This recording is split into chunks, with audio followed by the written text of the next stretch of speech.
Bismillahirrahmanirrahim. Alhamdulillahirabbil alamin. Wassalatu wassalamu ala asyrafil anbiya'i wal mursalin. Nabiyyina Muhammadin sallallahu alaihi wasallam wa ala alihi wa sahbihi ajma'in. Muslimin dan muslimat yang dikasihi Allah, Assalamualaikum warahmatullahi wabarakatuh.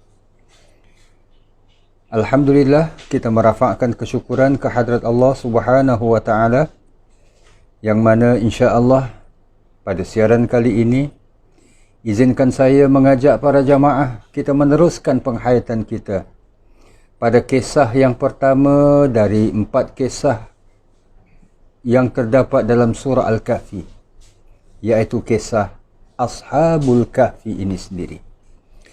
Insya-Allah dalam siaran pada kali ini kita akan sama-sama menghayati ayat 15 dan seterusnya, iaitu ayat-ayat yang menjelaskan tentang sebab-sebab mengapa Ashabul Kahfi ini akhirnya ditidurkan oleh Allah dengan tempoh yang begitu lama sekali di dalam gua.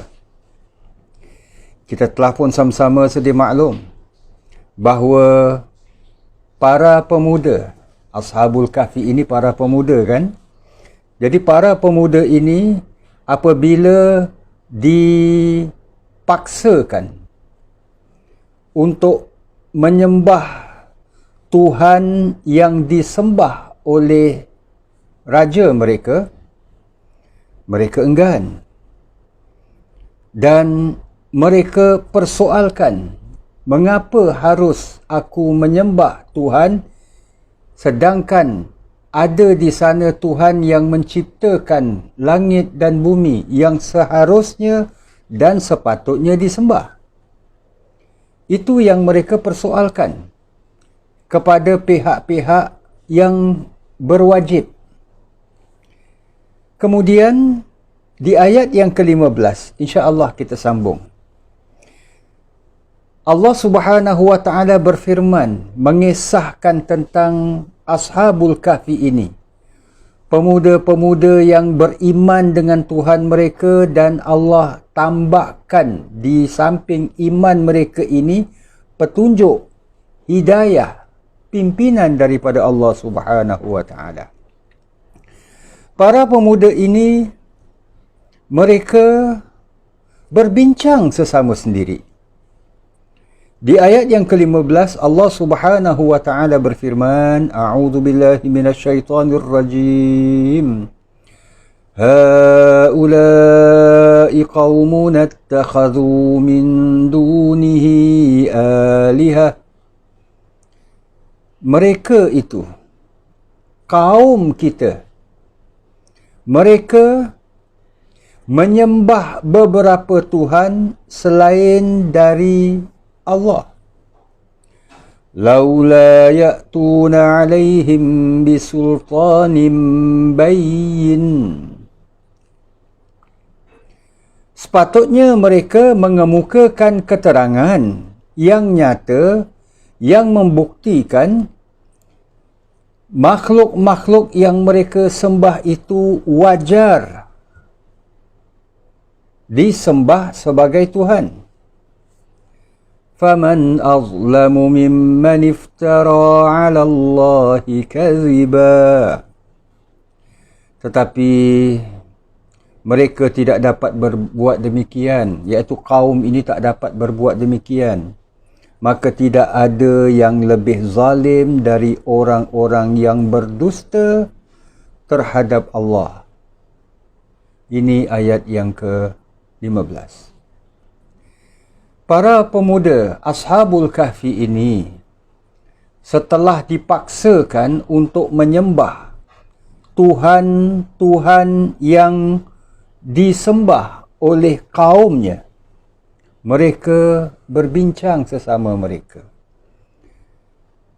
Haula'i qaumuna. Mereka itu adalah kaum kita. Maknanya kaum kita ini menyembah Tuhan-Tuhan yang banyak selain daripada Allah.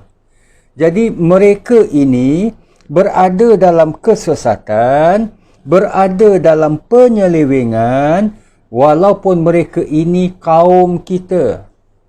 Maka kita tak bolehlah ikut rentak mereka.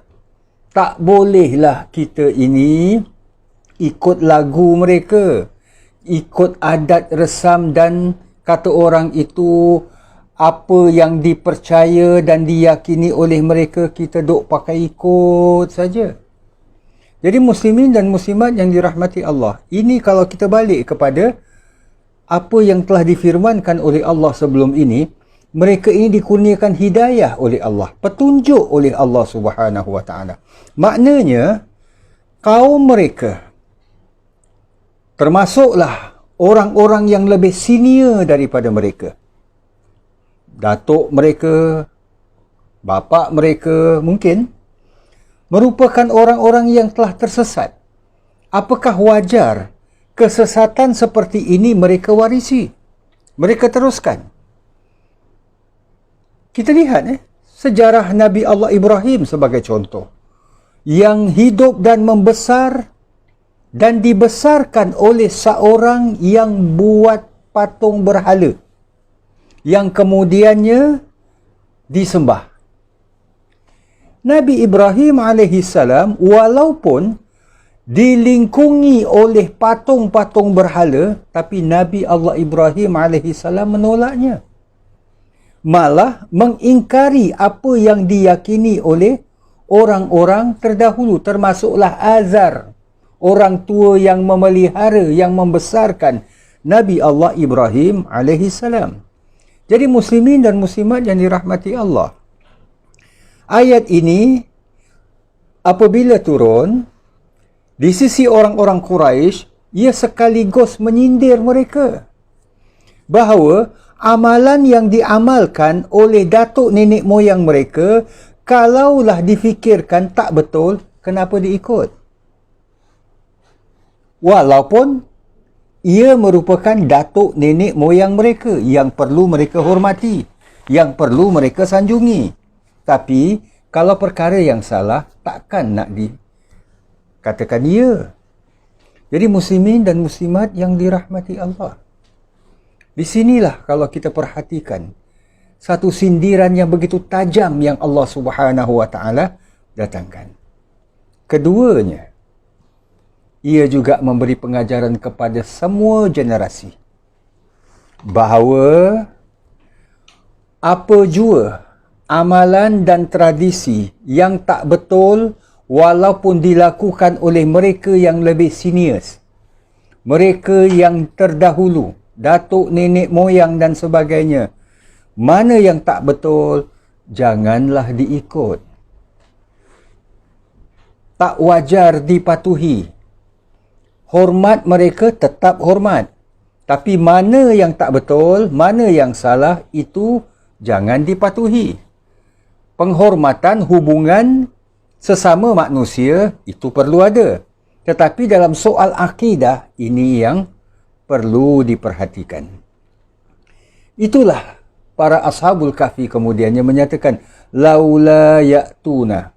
Allah berfirman menerusi apa yang mereka perbualkanlah ashabul kahfi ini, laula ya'tuna alaihim bisultanin bayyin, kalaulah tidak didatangkan dengan satu bukti yang nyata. Maknanya mereka ni sepatutnya fikirkanlah, dan ini diusahakan oleh para pemuda ni.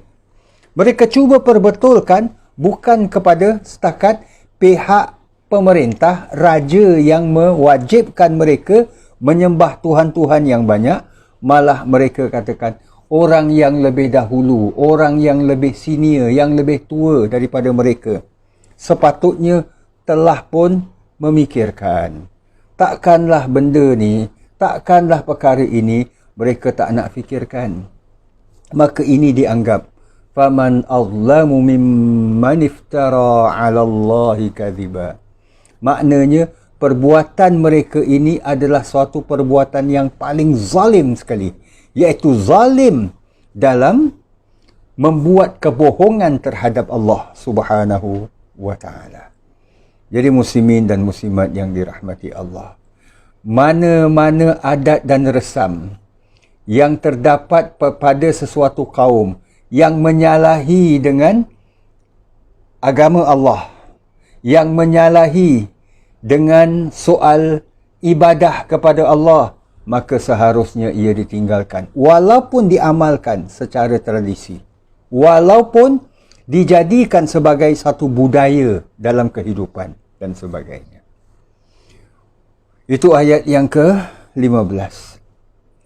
Wa in i'tazaltumuhum wa ma ya'buduna illallah. Dan oleh kerana kamu telah mengasingkan diri dari mereka, iaitu mereka ni berbual lah, antara mereka. Jadi bila kamu telah mengasingkan diri, maksud yang dikatakan wa idh i'tazaltumuhum, kamu mengasingkan diri, maknanya ini kamu tidak mau ikut apa yang mereka sembah. Jadi kamu mengasingkan dirilah. Wa ma ya'buduna min illallah, dan apa yang mereka sembah selain daripada Allah Subhanahu wa taala, fa'u ilal kahfi, maka pergilah kamu berlindung di gua itu. Yanshur lakum rabbukum mir rahmatih, niscaya Tuhan kamu akan melimpahkan rahmatnya kepada kamu. Kamu sudah tak nak ikut apa yang dianuti, apa yang disembah oleh kaum kamu ini, kamu mengasingkan diri kan, maka pergilah kamu ke gua. Maksudnya itu, pergilah cari jalan keluar daripada kampung ini, daripada negeri ini, malah untuk kamu ini memikirkan, mencari tempat yang baru. Maknanya, macam dah kita sebutkan, bahawa gua bukan merupakan tempat dan tujuan mereka.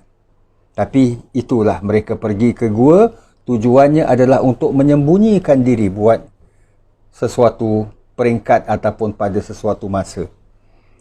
Jadi, dengan yang demikian, kamu yakin bahawa Tuhan kamu ini akan melimpahkan rahmatnya, wa yuhayyi lakum min amrikum mirfaqa, dan Tuhan kamu ini pasti akan menyediakan kemudahan-kemudahan untuk menjayakan urusan kamu dengan memberikan bantuan yang berguna. Ini ayat 16. Ayat ini muslimin dan muslimat yang dirahmati Allah menampakkan kepada kita, Ashabul Kahfi ada dalam fikiran mereka ini petunjuk yang dikurniakan oleh Allah Subhanahu wa taala kepada mereka ini. Pertama sekali, mereka buat perancangan. Perancangan, suatu plan, kita pergi ke gua, itu satu perancangan. Walaupun gua itu bukanlah tempat untuk kita nak sembunyi. Mengasingkan diri bukan maknanya kita masuk gua, kita hidup dalam gua. Jadilah kita ni orang gua ke apa? Tidak. Tidak. Tapi maknanya untuk mengasingkan diri, buat sementara waktu untuk cari jalan yang lain. Jadi, bermakna di situ adanya perancangan. Di samping adanya perancangan, kita lihat Allah berfirman, kata-kata yang diluahkan mereka, iaitu yanshur lakum rabbukum min rahmatih. Niscaya Tuhan kamu akan mengurniakan kepada kamu rahmatnya. Maknanya, perancangan mesti ada keyakinan. Kalau setakat merancang saja, tak yakin bagaimana nak memperoleh akhirnya kejayaan. Jadi muslimin dan muslimat yang dirahmati Allah, perancangan perlu dilakukan. Bila perancangan dibuat, perlulah ada keyakinan. Yang mana kita yakin apa yang dirancang ini boleh membawa kejayaan, iaitu dengan mengambil segala faktor.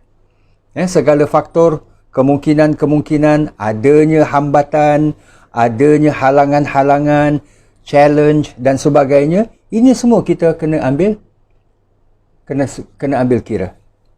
Jadi muslimin dan muslimat yang dirahmati Allah, inilah yang dilakukan oleh Ashabul Kahfi. Kemudian pada ayat yang seterusnya, ayat 17. Tadi ayat 15 dan ayat 16. Ayat 17, Allah menggambarkan keadaan mereka ini bila tidur di dalam gua. Kita sedia maklum, mereka yang kepenatan ni, masuk ke dalam gua, lalu mereka bukan masuk dalam gua tu, kemudian rehat-rehat, nyanyi-nyanyi, ke apa ke, tak disebutkan pun. Mereka bawa bekalan makanan, mereka makan dulu masuk gua, makan dulu ke apa, tak. Tapi terus terlelap. Itulah yang Allah Subhanahu wa taala gambarkan pada ayat-ayat yang berikut. Ayat 17 Allah firmankan, keadaan mereka ini tidur di dalam gua dan keadaan gua itu sendiri. Allah berfirman, wa tarasyamsa idza tala'at tazawaru, dan engkau akan melihat matahari ketika tala'at, ketika ianya terbit, cenderung ke kanan dari gua mereka.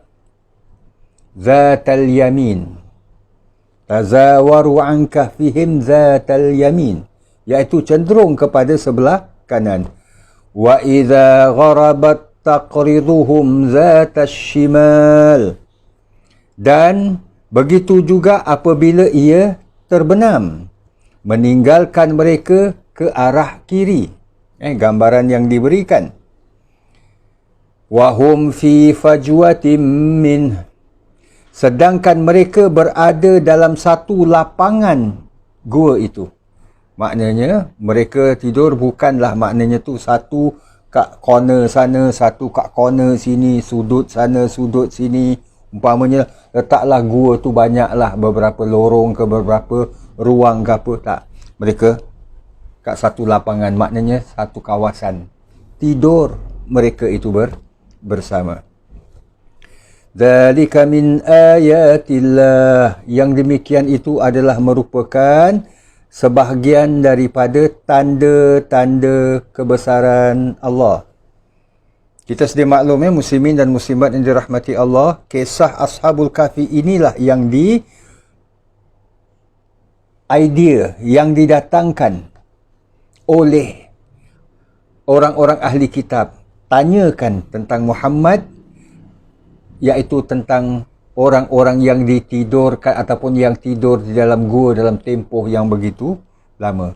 Jadi Allah Subhanahu wa taala jelaskan antaranya bukan sekadar keadaan tidur mereka, insya-Allah nanti akan diperkatakan keadaan tidur mereka, tapi keadaan gua itu sendiri. Seperti mana yang tercatat dalam kitab-kitab orang-orang ahli kitab ni sendiri. Ada catatan mereka bagaimana gua tu. Jadi inilah yang Allah Subhanahu wa taala jelaskan sebagai mukjizat sekaligus kepada nabi kita, Nabi Muhammad sallallahu alaihi wasallam. Jadi Allah katakan yang demikian itu adalah merupakan sebahagian daripada tanda-tanda kebesaran Allah. May yahdillahu fahuwal muhtad, maka barang siapa yang diberikan petunjuk oleh Allah, maka dia beroleh petunjuk. Maknanya daripada keterangan ini, akhirnya orang-orang ahli kitab, kalau sekiranya percaya dengan apa yang dijelaskan, apa yang difirmankan oleh Allah Subhanahu wa taala, mereka peroleh hidayah. Wa man yudlil falan tajida lahu waliyan mursyida. Dan sebaliknya, orang yang disesatkan oleh Allah Subhanahu wa taala sekali-kali tidak akan beroleh sebarang penolong yang dapat menunjukkan mereka ke jalan yang benar. Ini ayat 17. Jadi Allah Subhanahu wa taala gambarkan bagaimana keadaan matahari ini bila dia terbit, cenderung ke sebelah kanan. Begitu juga apabila matahari ini terbenam, cenderung ke sebelah kiri. Jadi ini semua, butiran-butiran ini ada dalam catatan orang-orang ahli kitab. Jadi bila mana Nabi SAW bacakan ayat ini, sampaikan kepada mereka, sepatutnya mereka berimanlah. Itu yang Allah katakan. Kalau mereka, barang siapa yang memperoleh hidayah, dia dapat. Yang maukan kebenaran, dia dapat. Tapi kalau dia masih lagi maukan kesesatan, mau dengan kepercayaan mereka itu sendiri, maka sesatlah mereka. Dan tidak akan memperoleh sebarang penolong untuk memberikan petunjuk. Itu keadaan gua. Ayat 17. Ini keadaan Ashabul Kahfi ini, yang tidur di dalam gua, sebagai satu perincian yang Allah Subhanahu wa taala datangkan. Wa tahsabuhum ayqadan wa hum ruqud. Engkau sangka mereka ini sedar. Kalau dilihat keadaan mereka ini tidur, sangkanya mereka ini tak tidur, mereka sedar. Padahal wahum ruqud, padahal mereka itu sedang tidur. Wa nuqallibuhum zatal yamini wa zatal shimal. Iaitu dalam keadaan mereka ini, mereka tidur sebelah pusing sebelah kanan, kadang pusing sebelah kiri. Maknanya tidur seperti mana orang yang sedang tidur. Kadang-kadang pusing sebelah kanan aja kan, tidur atas lambung kanan, penat, tak sadar, pusing sebelah kiri. Itu pusing orangnya. Ada yang pusing ujung katil sini, pusing sampai ujung katil sini pun ada juga. Jadi Ashabul Kahfi tidur persis sama seperti mana orang yang sedang tidur. Cuma tempoh mereka yang cukup lama. Itu yang Allah mengatakan, kamu menyangka mereka ini terjaga, macam orang bolak-balik lah kata orang tu kan. Kanan ke, pusing kanan, pusing kiri. Padahal mereka ini tidur. Wa kalbuhum basitun zira'ihi bil wasid. Pun malah Allah detailkan. Bukan setakat gambaran tentang keadaan tidur mereka, Ashabul Kahfi, bahkan anjing yang dibawa, yang bersama-sama dengan mereka ini. Anjing mereka menghulurkan dua kaki depannya dekat pintu gua. Maknanya, tak bersama mereka tapi di pintu gua. Agar kalau ada orang datang, si anjing ni dah boleh, kata orang tu, bersuara, menyenggung ke apa ke. Iaitu dengan sendirinya membuatkan Ashabul Kahfi yang sedang tidur ini boleh terjaga. Tapi anjing itu juga Allah Subhanahu wa taala tentukan keadaannya, di mana dia begitu hulurkan kedua kaki ataupun kaki depannya itu, zira'ihi bil wasid. Lawit tala'ata alaihim, kalaulah sekiranya engkau ini menjenguk, engkau ini melihat dan sebagainya ke arah mereka, lawallaita minhum firara, niscaya engkau akan berpaling lari daripadanya. Iaitu dalam keadaan yang takut. Sebab mungkin kalau ada orang datang, nampak budak-budak ni ataupun anak muda ni tidur, Ashabul Kahfi ni tidur, pekik, tak bangun-bangun. Mungkin sangka dah mati. Tapi kenapa boleh pusing kanan, boleh pusing kiri dan sebagainya. Jadi boleh timbul rasa takut. Walamuli'ta minhum ru'ba, tentulah engkau akan merasa sepenuh-penuh gerun takut kepada mereka. Kalau engkau tengok. Inilah ayat 18 yang insya-Allah akan kita sambung. Akan kita sambung kisah Ashabul Kahfi ini. perincian yang Allah Subhanahu wa taala datangkan. Yang pastinya banyak pengajaran yang boleh kita timba. Keadaan tidur Ashabul Kahfi dan bagaimana juga mereka ini di dalam gua dan keadaan gua yang digambarkan oleh Allah Subhanahu wa taala pada ayat yang kita sebutkan tadi, iaitu ayat 17. Insya-Allah kita akan sambung dalam siaran yang akan datang dengan izin Allah Subhanahu wa taala. Terima kasih di atas kesudian para jamaah bersama-sama. Aqulu qawli hadha wa astaghfirullahal azim li wa lakum wa lisairil muslimin. Wassalamualaikum warahmatullahi wabarakatuh.